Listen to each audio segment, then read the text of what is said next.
Tadi benar, kalau tiga pasang tadi ada, itu mungkin fair. Oke. Iya kan? Begitu cuman satu, itu tidak tepat. Apakah ingin segitu lama berkuasanya, apakah pendapat di kepalanya adalah hanya gue satu-satunya orang yang bisa ngelola negara ini supaya jadi negara besar? Jangan kaget kalau currency Toto jadi 15.800, 16.000, 16.300, bener nggak? Dolar jadi langka. Kami action itu kodenya.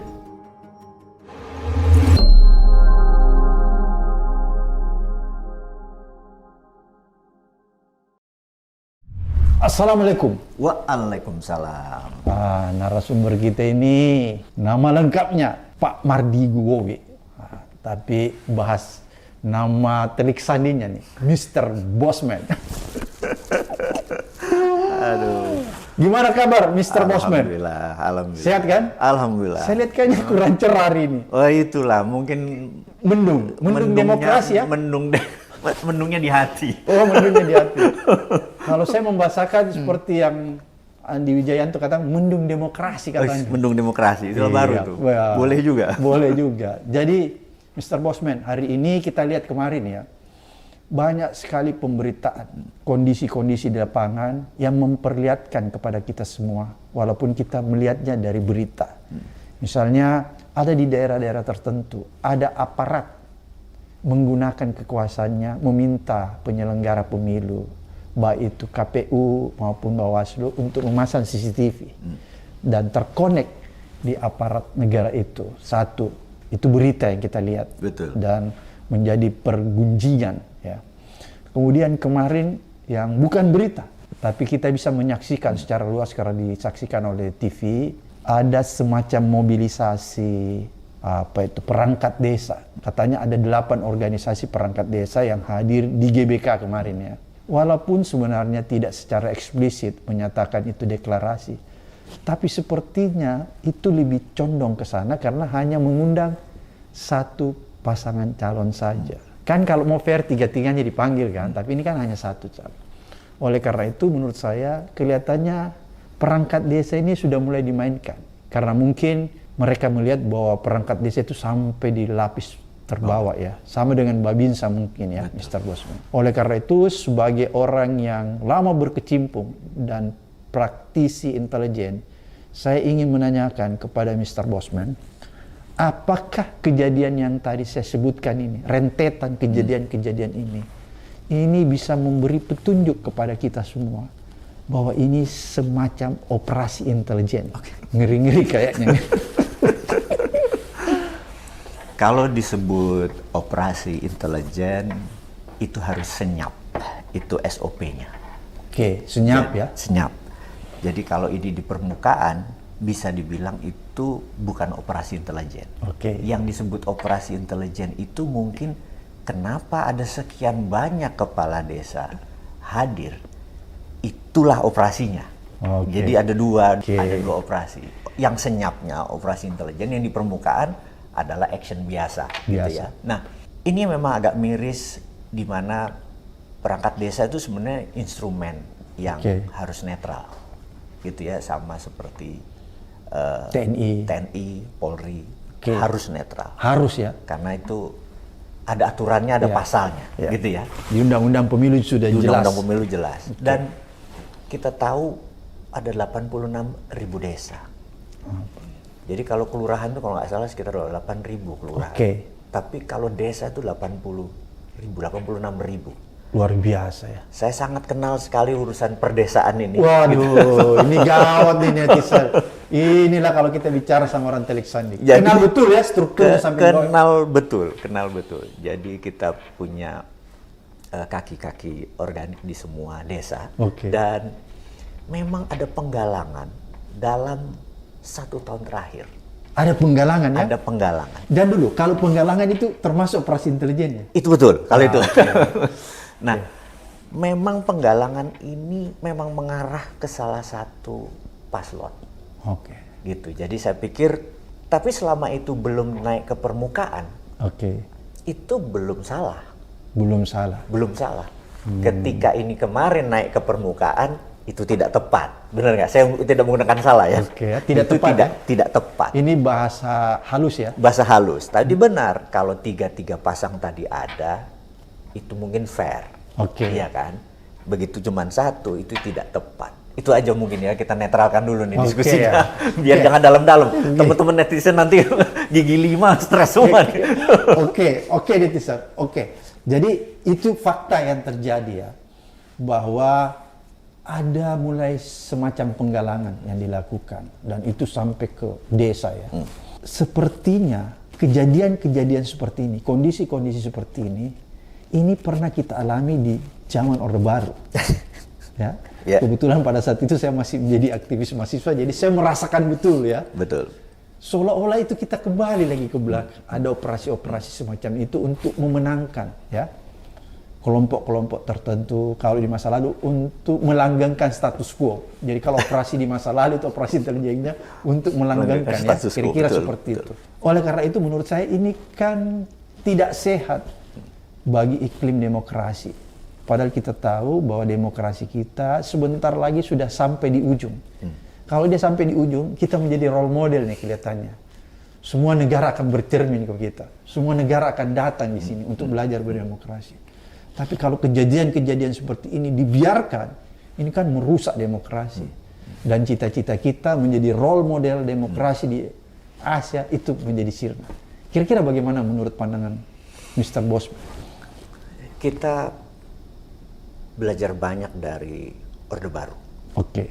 Salah satunya adalah bagaimana cengkeraman 32 tahun beliau menjabat itu sampai akal sehat kita tuh sampai nggak bisa menerima gitu ya. Maksud di akal sehat gini, kayaknya nggak harus gini deh, tapi action tuh kayak nggak ada jalan gitu ya, gitu. Lalu entah mengapa saya karena mungkin berangkatnya dari geopolitik. Oke. Geopolitik artinya kan kawasan. Kan? Oh, kawasan. Kawasan. Saya melihat tokoh pertama yang juga ingin forever menjadi raja adalah Putin. Putin itu tahun 2000 menjadi pemimpin Rusia. Harusnya ya secara negara demokrasi yang dia pilih paling lama ya 2-3 masa jabatan. Tapi dia bikin jabatan dia sampai 2036. Gila. Bayangin. Dia sudah mendesain dirinya berkuasa di Rusia sampai 2036. Ini Well design. Gitu. Nanti di sini Medvedev lah yang jadi, nanti di sini pokoknya intinya dia gitu ya. Oke. Hebat ya Putin ini. Kemudian yang kedua Erdogan. Oke. Sama 24 tahun juga menguasai Turki, rapih gitu ya. Nggak ada gejolak. Nggak ada gejolak. Oke. Bahkan kemarin ada angkatan muda di tentara yang coba kudeta, Lewat.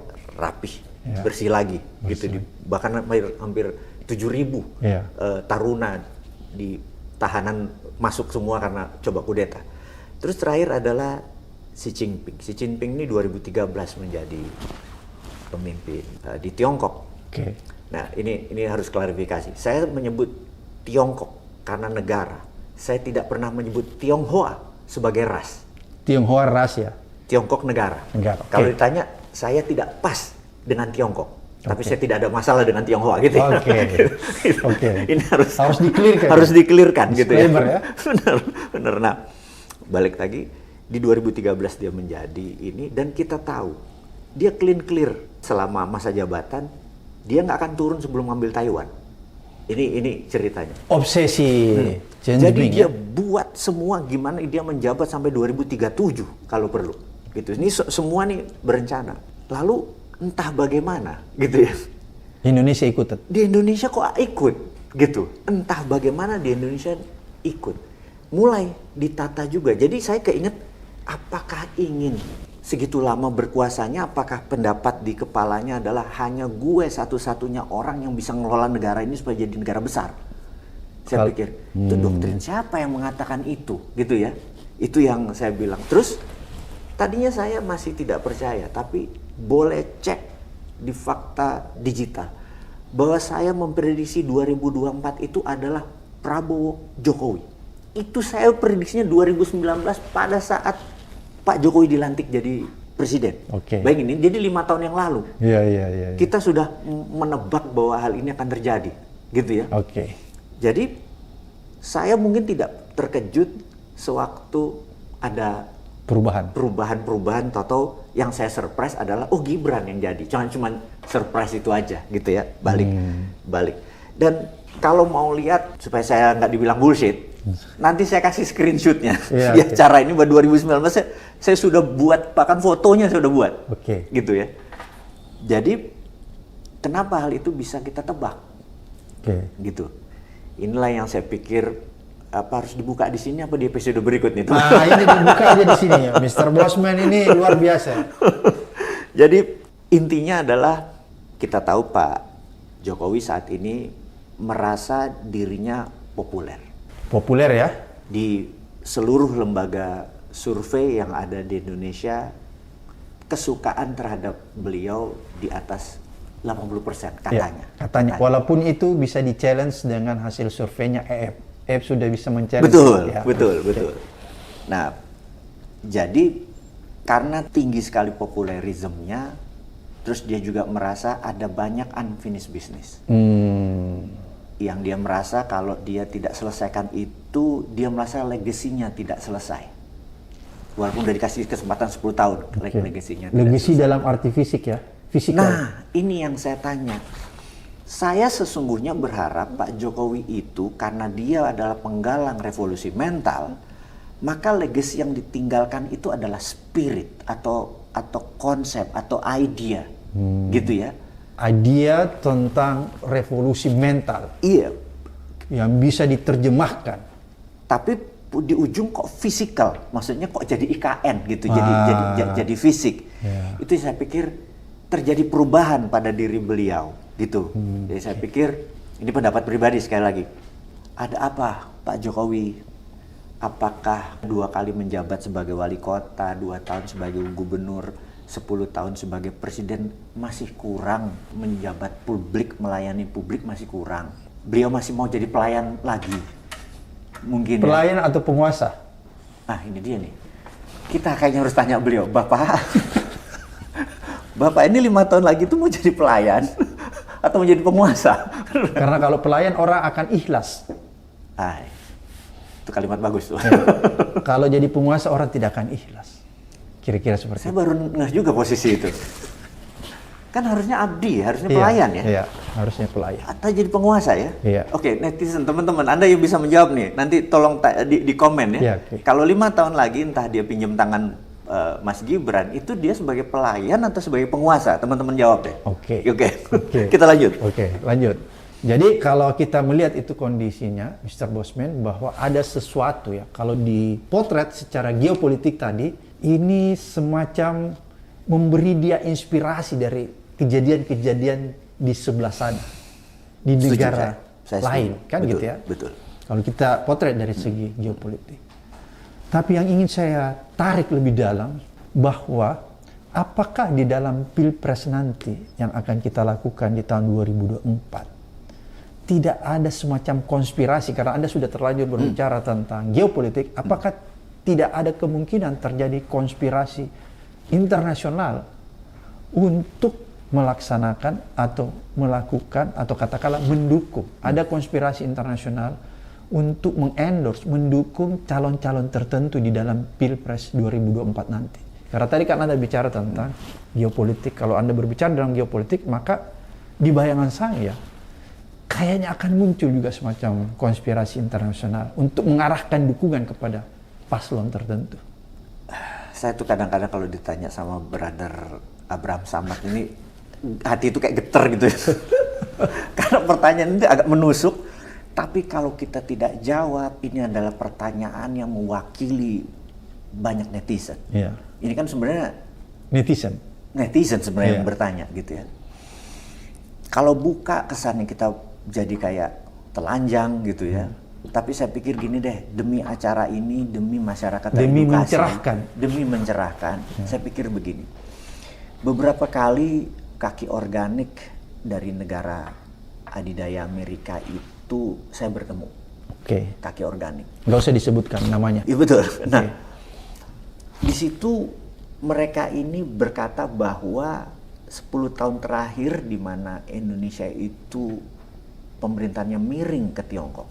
Dan banyak sekali misalnya wilayah-wilayah yang harusnya masih negara Amerika dapat benefit, seperti di sumur tertentu di Kalimantan Timur, sumur minyak tertentu di Sumatera gitu ya, yang terus diambil, dinasionalisasikan pertamanya, kemudian miring juga ke Tiongkok juga gitu. Jadi Tiongkok diberikan privilege ya? Privilege.